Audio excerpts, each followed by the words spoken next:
आंनि ब्लगाव नोंथांमोनखौ गोदानै वेलकाम खालामबावबाय। दाखालि आङो उइन्टार कार्निभेलाव थांखालिनो बानायनायमोन बे ब्लगा दिनै नागारगोना। बिनिनो खाथियाव मोनसे पार्क दंबावोमोन, बेयाव हाबबावदोंमोन।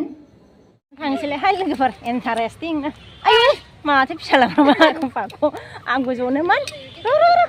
लै बाबु आंनियाव जनो लै आयदै ओरैबा मोजां मोनो। मोनसे पार्कआव फैबावलायबाय लोगोफोर। बाय मिनिनाया बेबो। आयै थाबायनो र' माथो।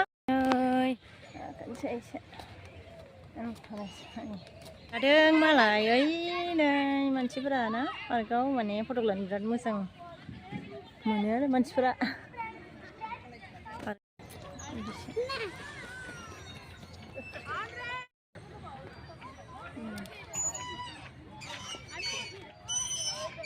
हमथायाबाबो जायो आरो आखाया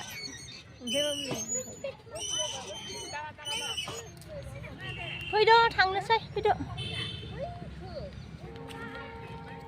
इयो मा बेखैजा ट्रेन गाखोग्रा लामामोन, बेयाव गथ'फोर गाखोग्रा ट्रेना बे दंमोन आरो नै ओमफ्राय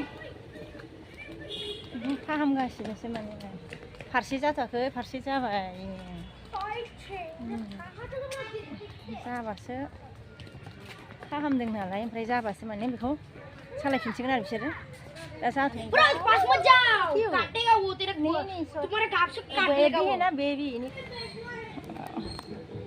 ओइ बाबा लेथ्रायावनो गाखोबाय, फैदो ओंखारलांसै लोगोफोर। नै गेट मोनबाय फुसका जानो। दिनैनि भिडिअखौ बेयावनो दोनथ'नोसै लोगोफोर। नेक्स्ट भिडिअआव लोगो मोनफिनसिगोन। मोजां मोनोबा लाइक खालामदो, साबस्क्राइब खालामदो अननानै। बाय।